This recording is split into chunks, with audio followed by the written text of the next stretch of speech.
New Thought Media Network. We are a global broadcast network of positive music, media, and entertainment, inspiring humanity's evolution along the journey of enlightenment and creating a world of love, peace, empowerment, and prosperity for all. New Thought Media Network. Positively inspiring. New Thought Media Network proudly presents On Purpose with Reverend Beth Linguri. Wednesdays at 7 a.m. Mountain Time, 3 p.m. Central European Time. Come find purpose, nurture growth, and live your passion. And now On Purpose with Reverend Beth Linguri. Hello, everyone. So good to be with you in this new year of 2024.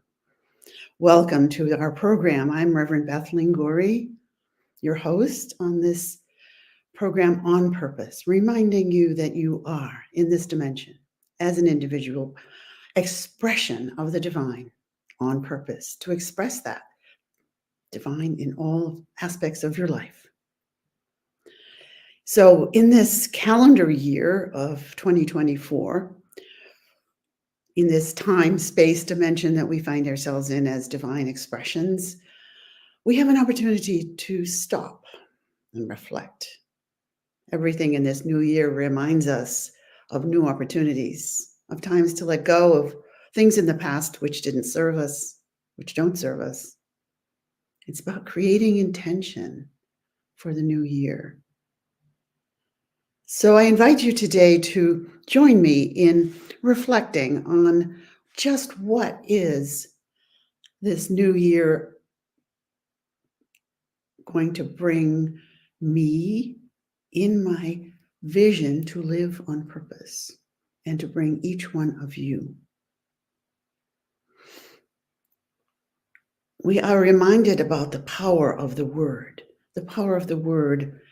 especially as it is in an intention. Ernest Holmes used the analogy of the seeds to make it real clear how this works. And he said that if you plant tomato seeds, then tomatoes will grow. But if you plant them and expect carrots and lettuce and other things, it doesn't happen. Not because it wasn't meant to happen, but simply because of the law. The law is impersonal. What we plant as seeds in the earth grows in the kind of seed that it is. And so it is with our words. Those words that we plant in our minds, this creative medium of the mind, becomes our reality. Another analogy that I like to use sometimes is this global positioning system, or GPS. If you want it to take you to a specific destination, you actually have to put exactly the destination in. And then you simply follow the guidance and it goes along. You surrender to the machine, you do exactly what it says, and you arrive at your destination. But if you don't put that information in, you can go in circles. That's not fun. I've just been doing that recently a couple of times as my system did not work. So in the series On Purpose, we are looking and reflecting on the words of Ernest Holmes in his book, This Thing Called You. And the central idea which guides us is this idea, this basic idea. You, I, each one of us is a spiritual being.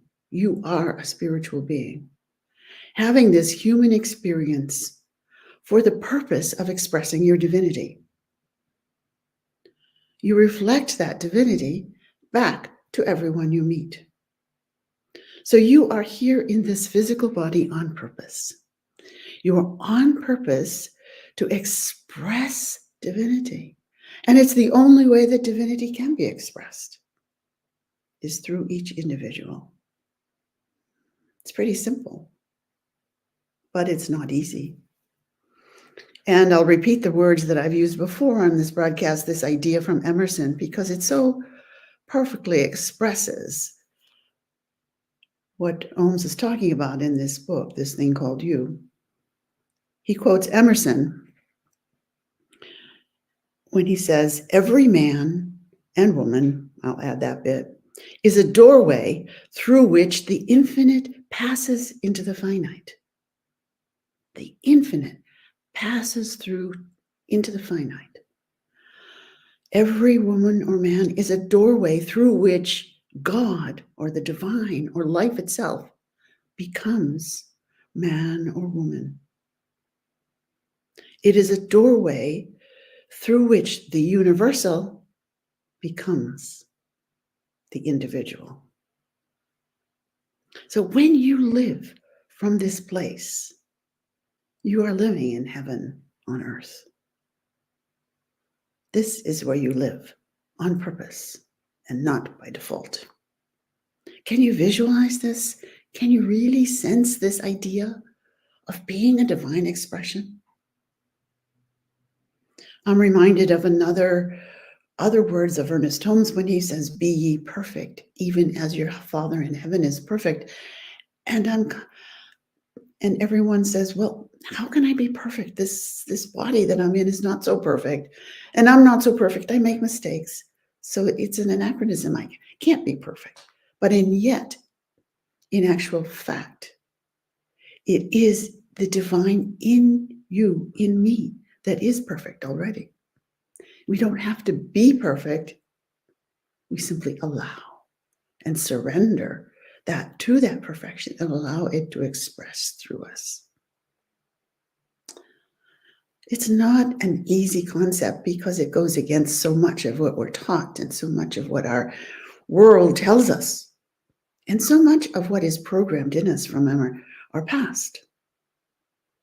So today we're going to look at a little bit of the how we move from this place of living in the world and not of the world, but of our divinity.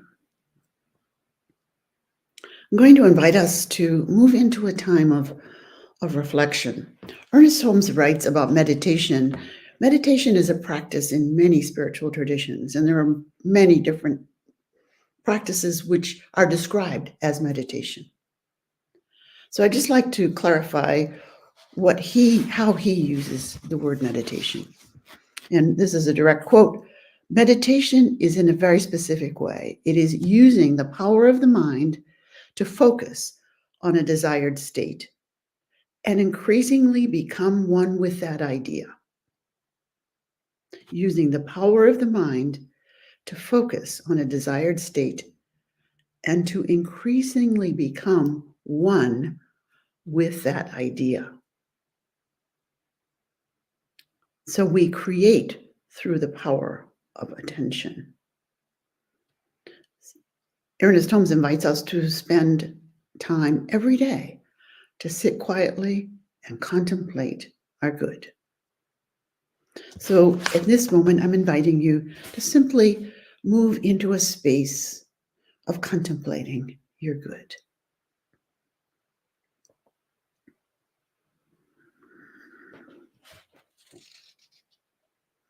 Close your eyes and simply move into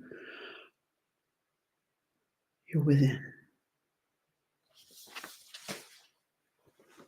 Can you find yourself as your eyes are closed?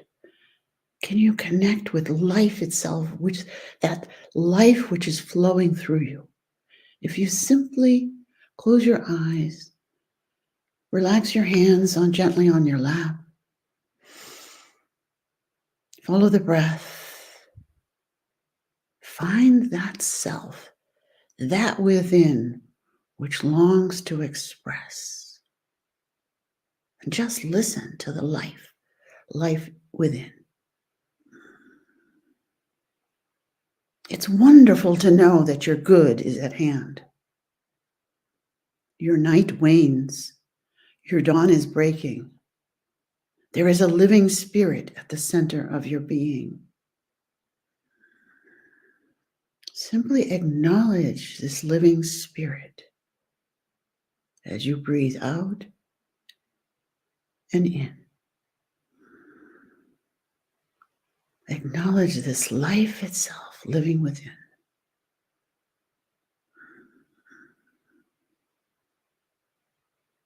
This is the great secret that you share with life.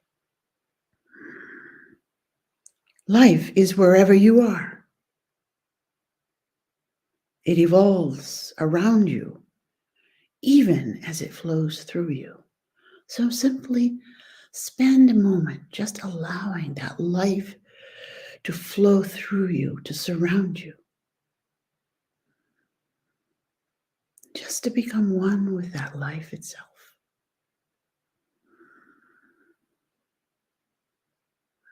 Keep the doorway of your mind open. Feeling, thinking, communing with this life. Simply know that it fills you with light and with power. With light and with power. There is great joy in knowing that there is no need to search for it. There is no need to struggle. It's already there. All we need to do is acknowledge it. You are always in contact with it. And simply by becoming one with it, all the good transforms itself and moves into your life. It manifests in your life as good. So we acknowledge this light. We acknowledge this power that is within us and flowing through us, as each one. There is a divine pattern at the center of everything. It's at the center of you. It's simply waiting for you to recognize it. This is the God, the divine, the source. This is life itself in you, simply awaiting your acknowledgement of it. So you be with it in these still small moments. Take moments in your life to be in that stillness. It doesn't take long, a few moments. As you awake in the morning, simply acknowledge, it's morning, life flows through me and in me, and I am grateful. This is the great secret, which is you.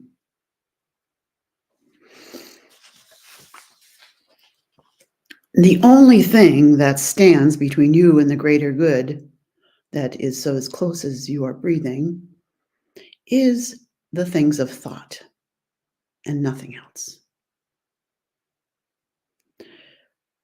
Today, I'd like to call your attention to chapter 5 in the book, This Thing Called You. And he writes in chapter 5, it's not reality that you must change, but you're simply your mental reaction to it. It's not what's going on outside you, whether it's in your immediate environment or on the news, or as you open your emails, or as you look at what's happening in the world. It's not that. It's your reaction to it. I'll read that statement again. It's not reality that you must change, but your mental reaction to it. So, a good practice that I have adopted, and I'll share it with you in case it works for you, is to use the word stop.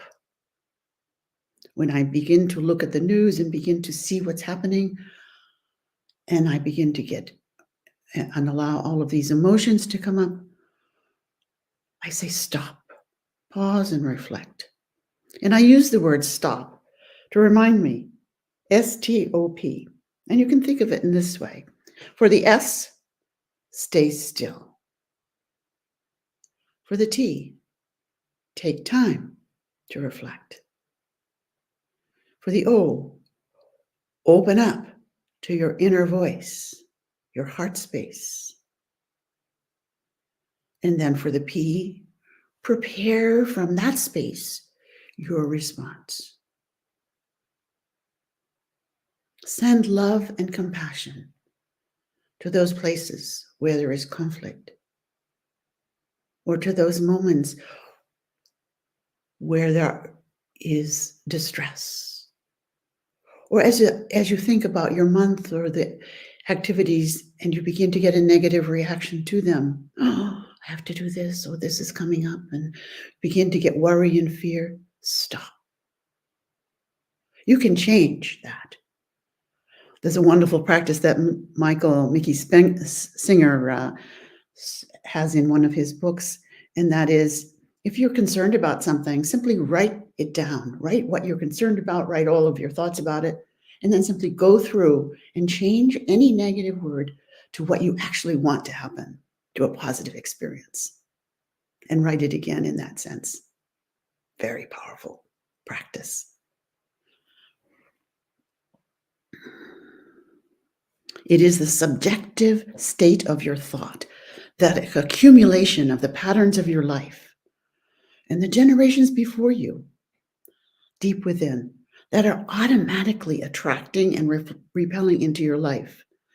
And these patterns are often re-sowing the seeds in the creative medium of mind. And they keep doing this until you change them. You change them. And this does require some action on your part.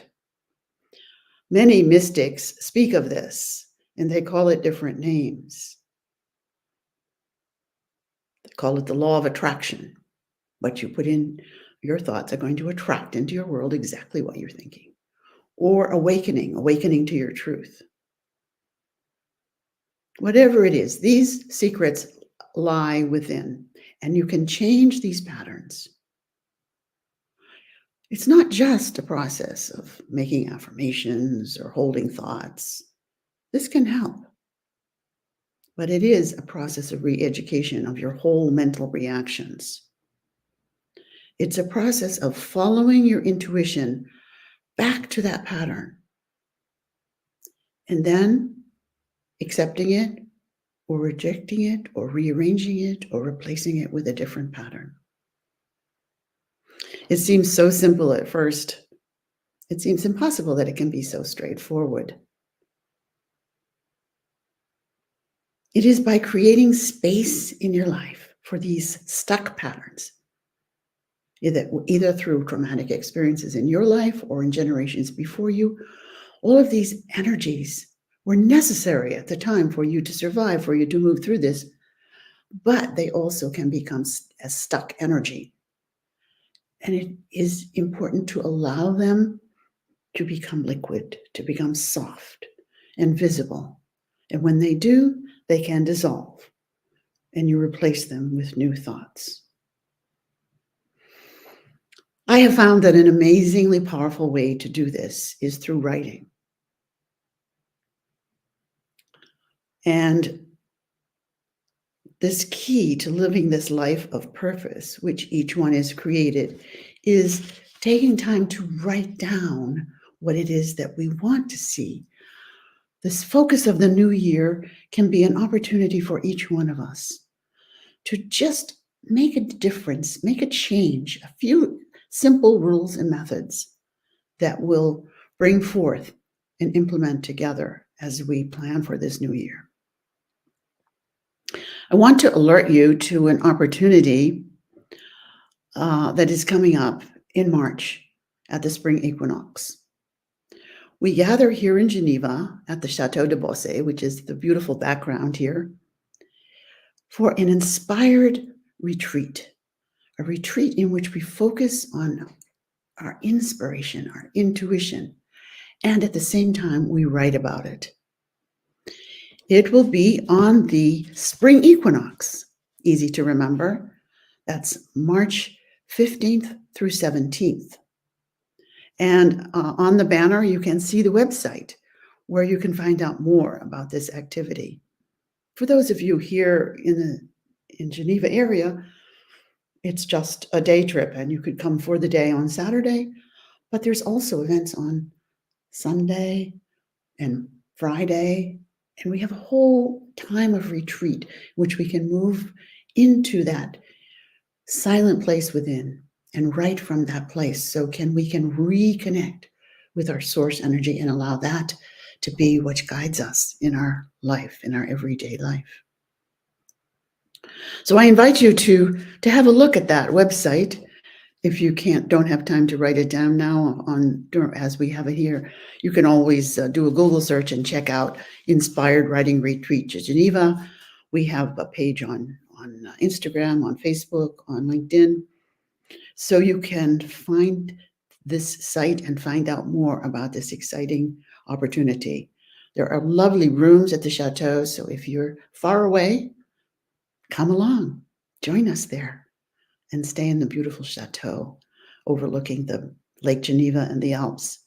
Give yourself a beautiful gift of a retreat during this time. Again, in the words of Ernest Holmes, it is only on the basis of peace that you can persist with absolute certainty. Peace alone gives poise. There is an intuition within you that already knows that you are one with good and that your destiny is certain. Your purpose is known. You must listen to this intuition, for it is the voice of the divine in you. You are a spiritual being having this human experience to express your divinity and reflect that back to everyone you meet. So I'd like to end this session together by reading a poem by Cleo Wade. It's a beautiful poem from her new book, her beautiful book of poetry, Remember Love. Poetry is a great expression, a way to express emotion and truth in a very simple but powerful and profound way.